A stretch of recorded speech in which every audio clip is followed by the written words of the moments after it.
Hi guys, Whitney here with a video on one of my most epic and insane purchases for my Silent Hill collection yet. The Takasago Silent Hill Pachislot machine. I don't like the look of this.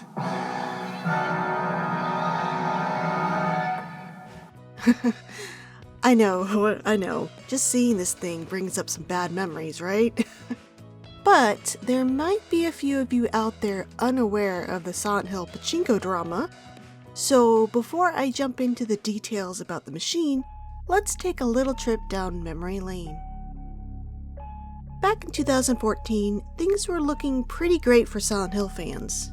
We were riding on a high thanks to the announcement of Silent Hills, a new game in the works by Hideo Kojima, Guillermo del Toro, and starring Norman Reedus. The project was revealed during Gamescom that August through a kick-ass playable demo called PT. That was so intriguing, its look and gameplay style went on to inspire numerous clones over the years since its release. Unfortunately, things turned sour only a year later. Kojima and Konami had an acrimonious breakup, Silent Hills was abruptly cancelled, and worst of all, the amazing PT demo was taken down and scrubbed completely from the PlayStation Store. Silent Hill fans were heartbroken and devastated by the turn in events.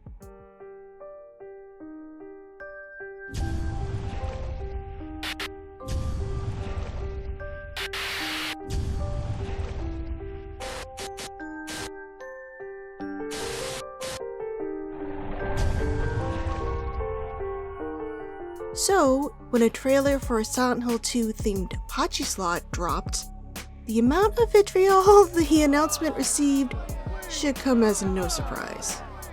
To fans of the series, it was a slap in the face and salt in the wound left by Silent Hill's recent cancellation, as it would seem Konami would rather let the series die with a ridiculous themed slot machine than actually develop a game that held such high promise just the year before. Even though I thought a Silent Hill themed slot machine was bizarre, and would have much preferred the release of Silent Hills, I still couldn't help but be intrigued by the Pachislot. Like, how did it play? And more importantly, what sort of new Silent Hill 2 scenes could we see on it? I mean, from the trailers, it was clear that new art and animations were tailor-made for it. So, while many fans pushed the abomination from their minds, I was one of the few who was actually a little disappointed I wouldn't be able to give it a try since the dub machine was only going to be released within Japan. Well, it only took 6 years, but I finally got to try the Pachislot out for myself.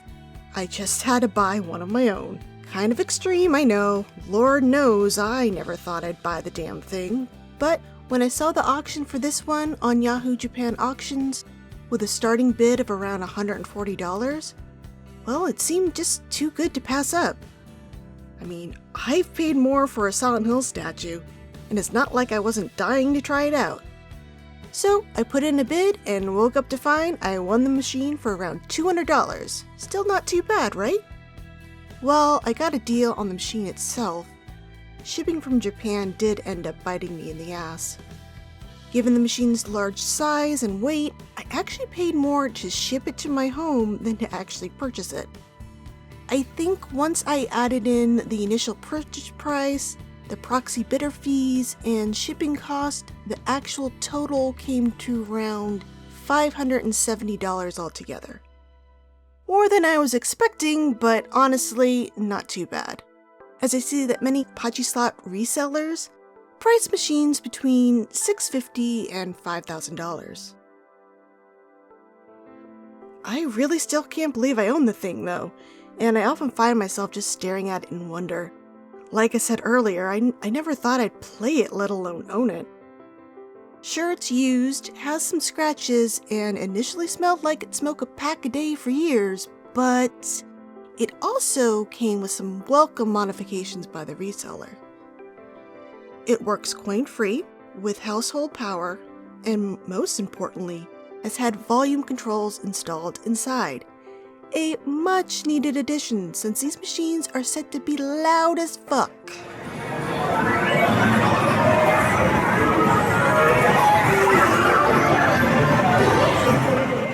Given that so little is really known about the Pachislot's contents outside the manufacturer's trailers, and with my direct access, I kind of felt like I had a duty to go through how it worked and share what's on it, in case there was others out there who were just as intrigued and curious about it as I was back in 2015. Please note, I still haven't accessed everything in this Pachislot. It's a slot machine after all, and a lot of bonus areas are super hard to trigger, even with the highest payout level set on the machine. Okay, so first of all, what is a Pachislot? Well, gambling for cash is illegal in Japan, so machines like this one are operated with tokens that you rent from the pachinko parlor and cannot be taken off the premises or exchanged for money. It seems similar to like when you go to places like Dave & Buster's or Chuck E. Cheese, where you pay money to get tokens to play all the games. While playing the Pachislot, you'll win more tokens, which then can be exchanged for a prize, usually like food, alcohol, toys, jewelry, accessories, or electronics. Or you could have your winnings converted into a special prize token instead, which allows players to ultimately earn monetary winnings from playing the machine. The no gambling law in Japan has a loophole that allows a separate vendor outside the parlor premises to buy special prize tokens for cash from players. This vendor then turns around and sells those special prize tokens back to the parlor they came from. In one video I watched that explained how pachinko/Pachislot parlors worked, the special prize tokens given in exchange for winnings were said to have pure gold in them. I'm not sure if that's what you can expect to win from every parlor, but I thought it was interesting. So, while gambling in Japan is illegal, there's still this roundabout way to get cash from playing these games. I was also surprised to learn that the machines themselves can only be used in a parlor for a maximum of 2 years before they are required to be rotated out. Since this Silent Hill Pachislot came out back in 2015, you're now highly unlikely to ever find one still playable out in the wild within Japan. Okay, now with all that background out of the way, let's take a look at the machine itself.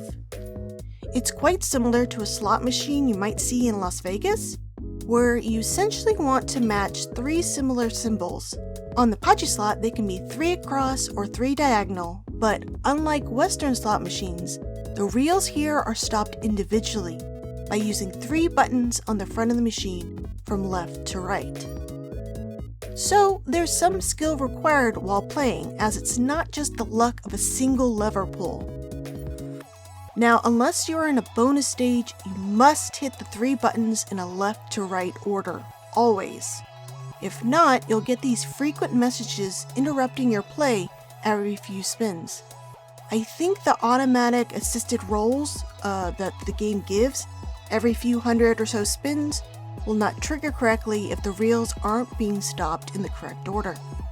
Due to rules and regulations, Pachislots are required to have a 15 coin payout cap outside of bonus modes, a 50 credit cap, and a 3 coin maximum bet.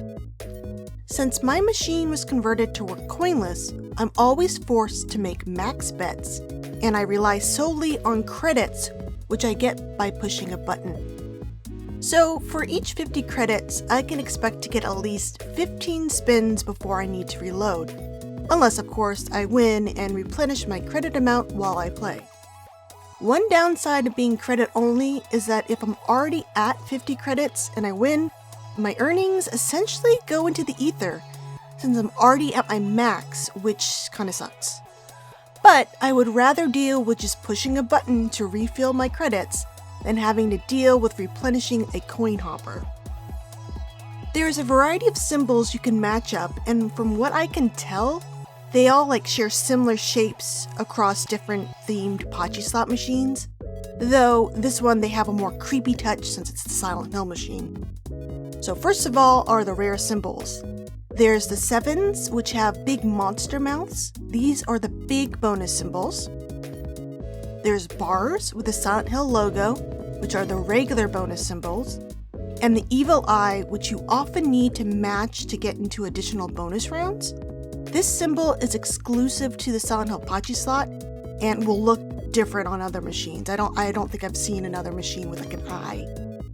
Then there's the less common watermelon and cherry symbols, both of which have also been Silent Hillified in their designs. The watermelon is sprouting random legs, and the cherry shape is formed by two bobblehead nurse heads. And finally, there's the more common bells and replay symbols. I'm able to match these guys up a lot. The replay symbol on the Silent Hill Pachislot is of a grave marker and either has a REP or RIP written on it. So when you get a replay symbol, you get another chance for another roll. You don't lose any credits or return. The RIP version also has like a chain on the side, and I think if you get the RIP version during some challenges, it's an automatic fail. Now, for what constitutes as a good roll, well, I've played this so many times and I still don't quite understand what rolls truly trigger my advancement to the different stages. I know obviously you want to match the symbols, but there's a wide variety of mixed symbols that still give you a win, and sometimes a clear win during normal gameplay, like 3 bells, for some reason isn't a win on a mission or a battle, unless when it is sometimes during a chance period. I don't know, it's quite confusing. The machine didn't come with instructions, and from what I found online, while extremely detailed in the breakdowns of like lottery chances of big rolls and stuff, it is still hella confusing to me. It may be due to the Japanese to English Google translations, but I find even with all the available info, I'm still just playing blindly anyway, pushing the buttons and waiting for something good to happen. So I apologize, I can't be more clear on this aspect of the Pachislot gameplay. So, what's a typical game like? During the normal play, you'll rotate through a possibility of 5 different areas until you somehow trigger an end bonus sequence, which then resets the game count on the screen, which is the number of times you've spun the reels, to 1. I've had games only last like 50 spins before hitting an end bonus stage, while at other times have had to sit through 2,000 plus spins before a bonus stage was finally triggered. All I know for sure is that no matter how badly you're doing, the machine will eventually pay out if you put in enough spins. During normal gameplay, you will first see James and Laura inside of a living room, then walking the streets of Silent Hill and Rosewater Park. Then James will ditch Laura and explore a dark area which I believe is supposed to be the labyrinth, and then row across Lake Toluca. In later areas, you have a higher chance of matching special symbols like watermelons, cherries, eyes, mouths, bars. I know once I've reached like Rosewater Park or the labyrinth, I'm doing somewhat well and have a higher chance at triggering a bonus stage. Generally, there's not a lot of narrative going on within the game here. There's a text overview of the plot, which hilariously claims James lives in Southvale, and character summaries and a subscreen, but there's not like game cutscenes you would see play out in a normal video game. When the game is cycling through the areas during normal gameplay, James and Laura are silent. You'll mainly just hear the music and effects heard while placing a bet and stopping the reels.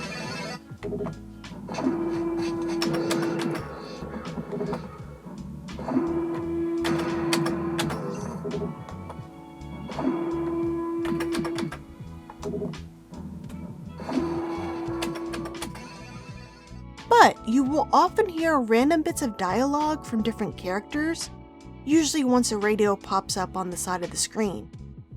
Hurry up, but it's just repeated phrases and it has nothing to do with what's actually occurring on the screen at the time. I don't know what's gonna happen.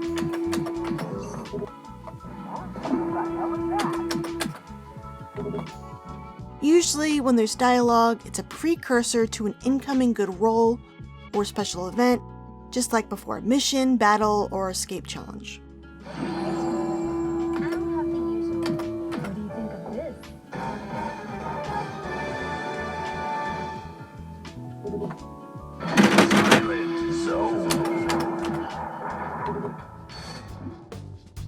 While players will see James, Laura, Eddie, Maria, and Mary, Angela is noticeably absent from the game. I'm not sure why she was cut, but maybe her storyline was just too dark? I don't know, but the machine did give Eddie's personality a bit of a makeover, as he's much more friendly in the Pachislot. Come on, let's go!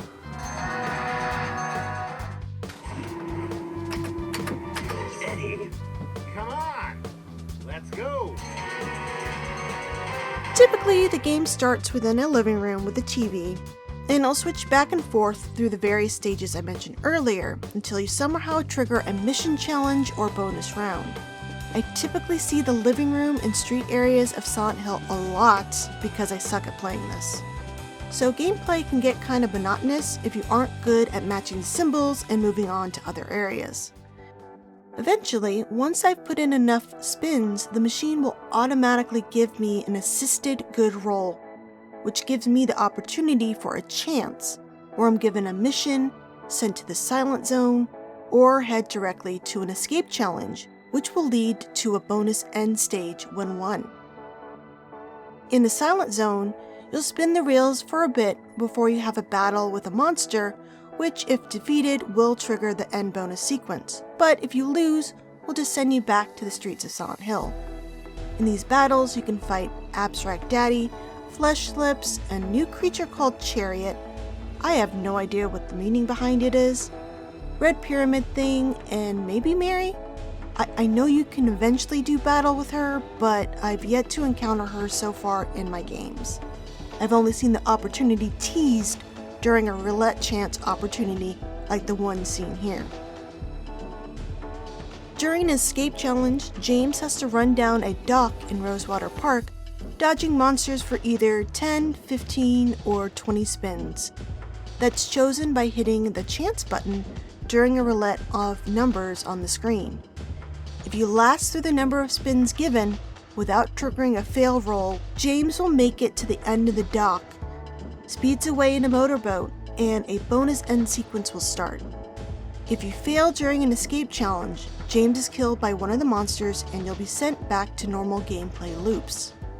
So, while winning an escape challenge in Silent Zone leads directly to an endgame bonus round, there are also these little missions that pop up that will send you directly to an escape challenge if you win. You can play a card game with Maria, shoot a target, or see James jump over a chasm with his car. When a mission is failed, you'll typically return to normal gameplay loops, though sometimes, when I fail, I get sent directly to the Silent Zone. Again, not sure what triggers what, but these missions typically come up after a certain amount of reel spins thanks to my payout setting.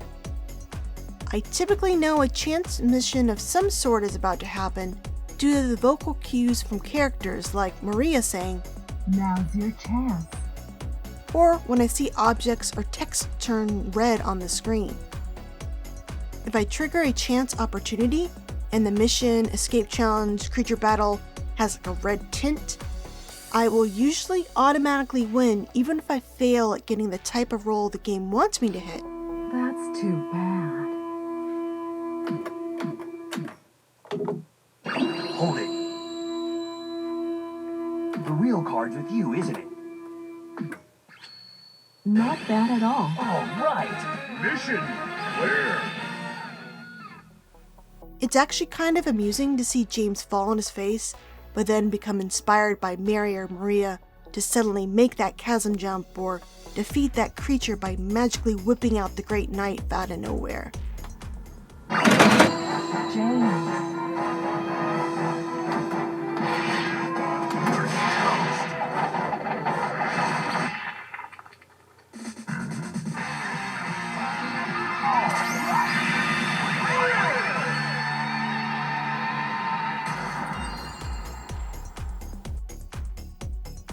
Besides the vocal cues, there are also times where you are suddenly told to hit the actual chance button on the machine to stop a roulette, to automatically be sent into a creature battle, the silent zone, a mission, escape challenge, a bonus stage, and sometimes the chance even offers you the opportunity to go directly into a special bonus stage, like a Nightmare Rush, which are typically only triggered during end bonus stages with good enough rolls.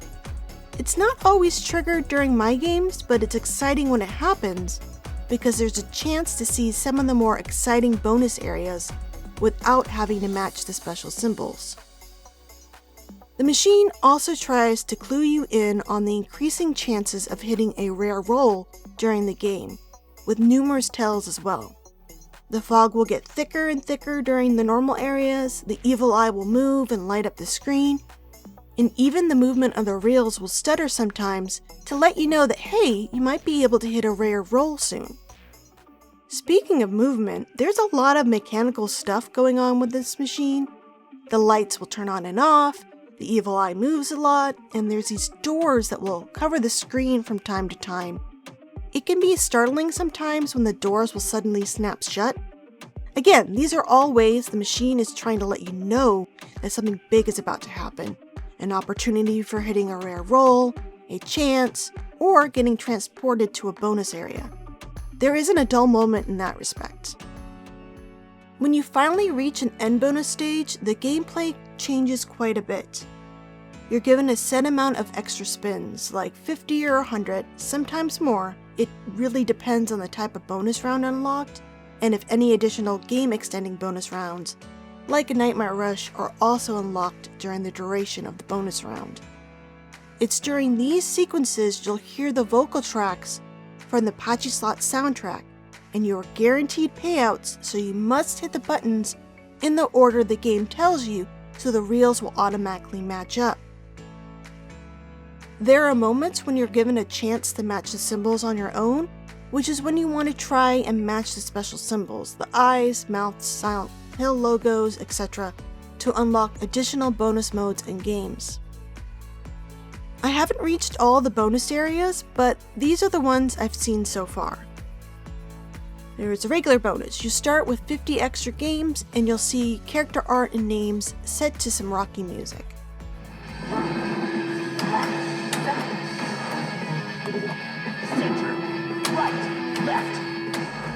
There's 6 different end screens. There's James Maria, Eddie and Laura, the monsters, Red Pyramid Thing, Mary, and the dog. There's the regular bonus version 2 with several cutscenes and battle scenes from the Pachislot and Silent Hill 2 set to the Delusion vocal track and edited together like a little music video.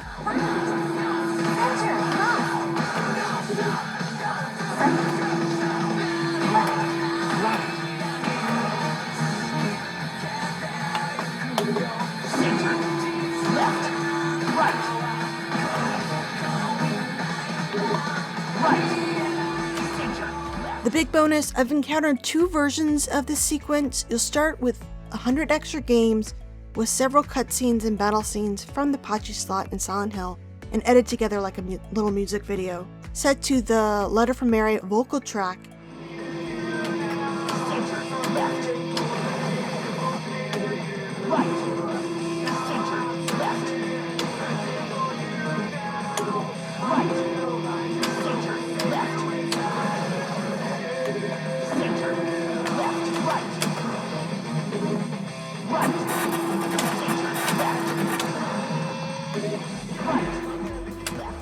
Or the Resist vocal track.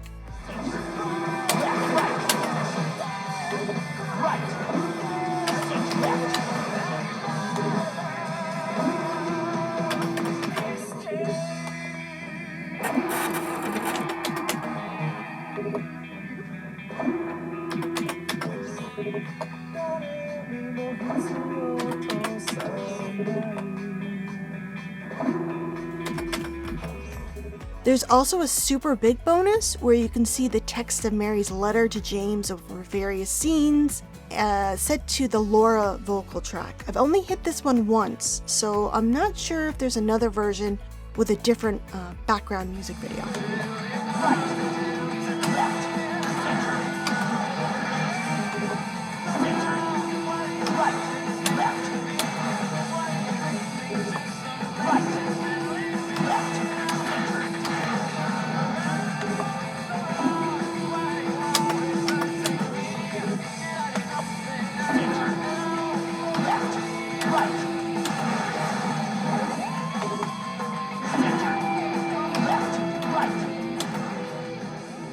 So, like I said earlier, during these bonus stages, you have a chance to unlock extra games, meaning more real spins during the bonus, and enter a Nightmare Rush, Super Nightmare Rush, Creature Panic, and Pandemic zones.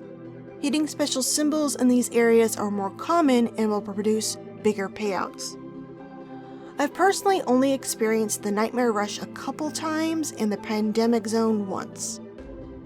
When a Nightmare Rush is unlocked, you'll receive an additional 50 extra games, and you'll move through 3 new areas. The first, you can see James running down like an otherworld area, and I'll have to fight 3 nurses or sometimes a Mandarin while the vocal track Bring It On plays.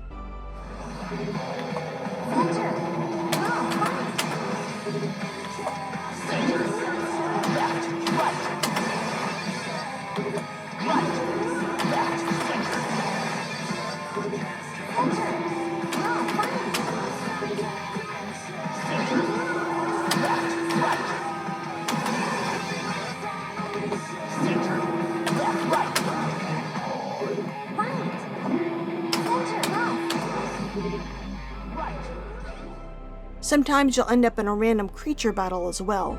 If you make some good rolls, you will typically move on to the next area, which is the Lakeview Hotel, tinted in blue while the vocal track The End plays.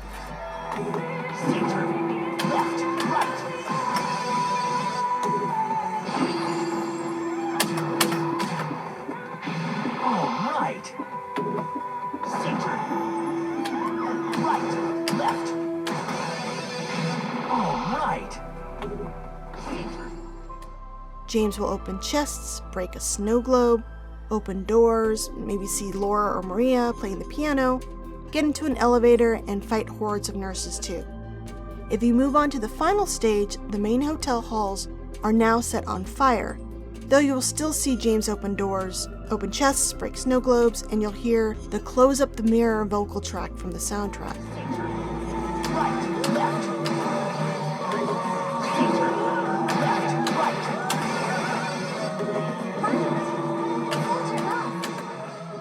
I think if you do well with matching symbols, you can unlock even more real spins and move on to the Super Nightmare Rush, which I've unfortunately yet to unlock. The Pandemic Zone seems to just be a bonus round to add more real spins. It doesn't really last that long in my experience. According to the Pachislot pamphlet I have, there's also a Creature Panic mode, which is where I think the infamous moment occurs. I'm pretty sad I haven't been able to experience this one yet. Now, this is not necessarily a bonus sequence, but there's actually a quote-unquote final battle in the game, where you can see James and Pyramid Head face off, though I'm not quite sure how I triggered it in the first place. From the Pachislot pamphlet I have, it seems like the scene is supposed to occur during a Nightmare Rush sequence, but I got it to trigger while in the Silent Zone. Unlike the other creature battles, I think all the rolls here are assisted, so there's no way to lose, so you're guaranteed bonuses. Afterwards, I was sent directly to a Nightmare Rush sequence. It's over at last.